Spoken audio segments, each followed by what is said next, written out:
আজ মন্দিরবাজার বিধানসভার অন্তর্গত গাববেড়িয়া অঞ্চল তৃণমূল কংগ্রেসের উদ্যোগে বাংলার অধিকার যাত্রায় উপস্থিত ছিলেন মথুরাপুর লোকসভা কেন্দ্রের তৃণমূল কংগ্রেস মনোনীত প্রার্থী বাপি হালদার।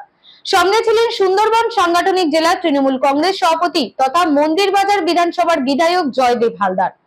এই গরমকে উপেক্ষা করে হাজার হাজার মানুষ র্যালিতে অংশগ্রহণ করেছেন।